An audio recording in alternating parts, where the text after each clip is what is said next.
This week on Wildcat News, we look into an issue that has increasingly affected teenagers. We ask students how they feel about college tuition. And we meet with the Young Democrats Club. All these stories and more coming up because Wildcat News starts now.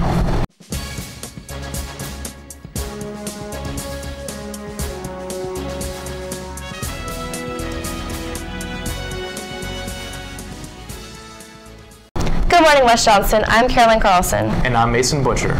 The use of electronic cigarettes has continuously gone up amongst teens every year.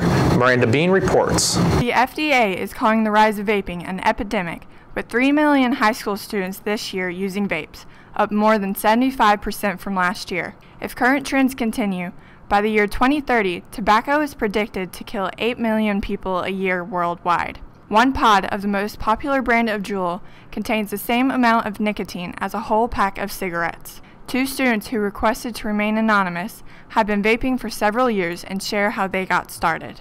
My sister, I always saw her do it because we went to school together for like a year, but she always had one, all her friends did it, and so I was like, I want to do that, and so I just started doing it.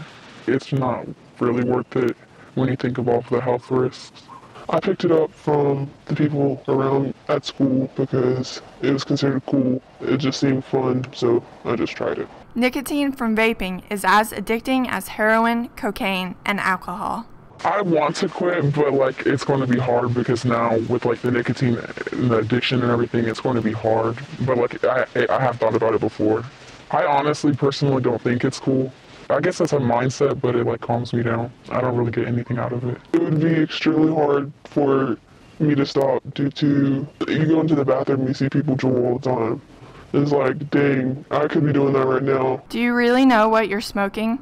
Benzene, arsenic, and cyanide are all poisons within smoke, but unlike other products, the tobacco industry doesn't need to list ingredients on the label. I think it's less of a health risk because they think cigarettes are worse than vape. Like if you read the back that says contains, it says the biggest thing is like contains nicotine, and it has like all the rest of things that it has.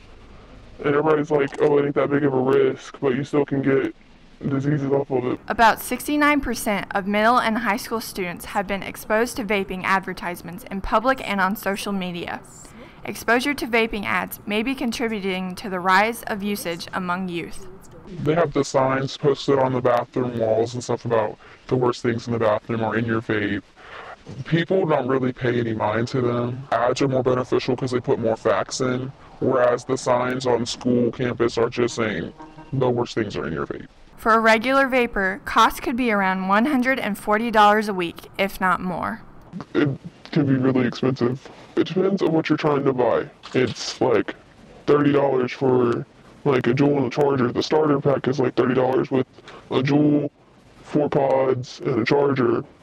If you want a mod, you have to buy the mod, which could lead up from $50 to $200, $300. Some people, like if parents give you money, they say that they spend it on something different, but you just save it up. Sometimes it feels like it's not worth it.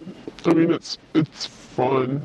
I mean, sometimes I wish that didn't start because, I mean, money went, like, I could have had that money for something different. Most smokers don't realize that the problem with nicotine addiction starts with the mind. I don't really think there's anything people could do to make them stop. They just have to stop on their own.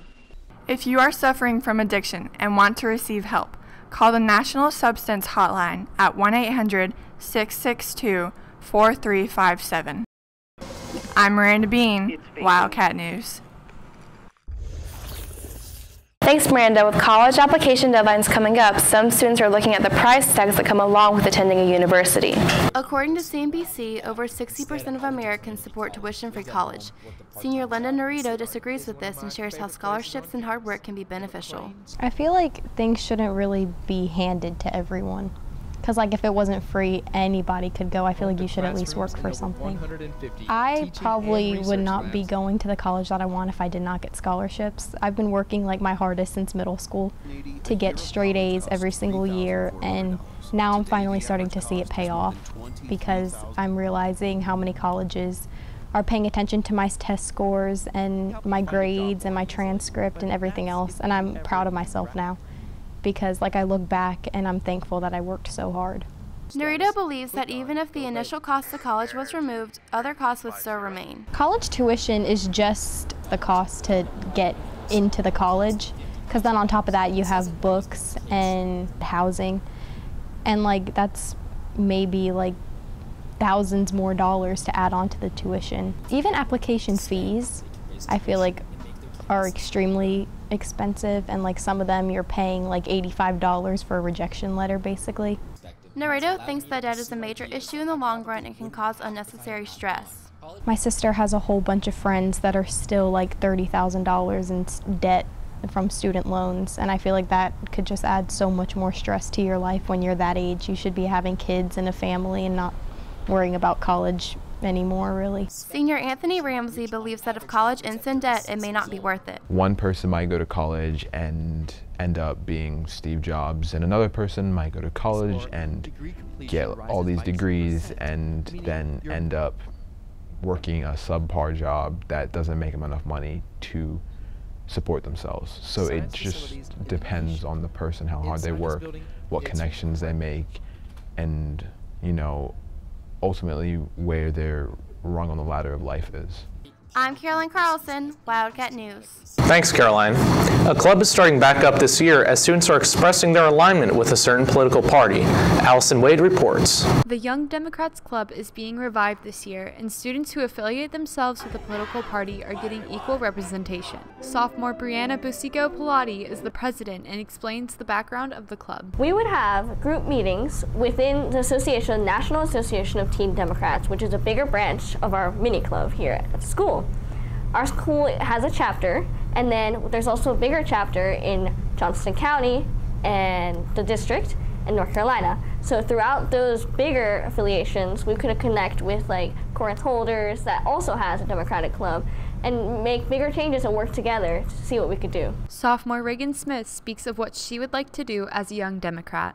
I'd like to have debates in the club, and I'd like to meet certain people with like different types of political views that like have standing in the Democratic area, and we could also like look at Republican aspects too. Busico-Pilati shares her hopes for the club. We're going to create a safe environment where it's comfortable discussion. No one's going to ask you about like what you think unless you want to state what you want to, like however you feel is what you say, and if you don't want to say it, you don't have to say it because it's a safe environment. Smith gives advice for people who may be scared to share their political views. Don't be afraid to speak up. Like, don't be afraid to share your points of view on things. If you feel a certain type of way, you shouldn't be ashamed by it. You should be able to tell people. Busico-Pilati thinks that learning about politics in high school is important for students. It's important that we understand politics because that's our lives. So being knowledgeable of how we feel, what that means in our community, what you need to vote for, how to vote, all of that is really important. So learning it now from a high school point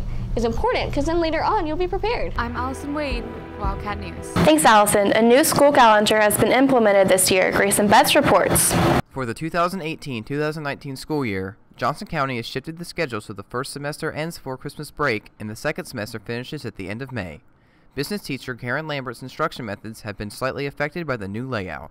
With the first semester being a few days shorter, we've had to speed things up a little bit and just pace things differently, make sure we can cover all the material and have time to review for exams before the Christmas break. Senior Chloe Dodd feels that different classroom settings call for a different pace of curriculum. So there's some classes here at West that you can like do mostly online, but then there's other classes where the teacher has to teach you and has to pace themselves to make sure they fit all of their curriculum and the time or like the weeks that we have. Lambert and Dodd both disagreed with the old schedule. The Christmas break is such a long break.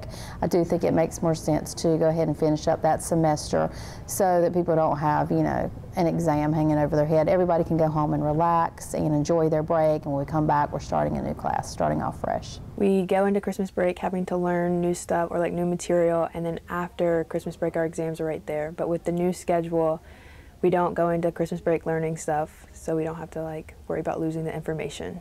Lambert has heard only positive remarks from staff and students. Teachers seem to be excited, students are excited, everyone's excited about, you know, completely finishing up the semester before Christmas so that when we come back, you know, we don't have to worry about reviewing and remembering all the material, so we can start off fresh with a new class, and then everybody's excited about getting out a little earlier in the summer. Dodd is looking forward to the earlier end time. I think graduating closer to the time we get out of school is smarter. That way we don't have to delay the graduation ceremony. It can get out of here as soon as possible. I'm Grayson Betts, Wildcat News. Thanks, Grayson. With Thanksgiving right around the corner, Mason Butcher sat down with students to find out their favorite tradition.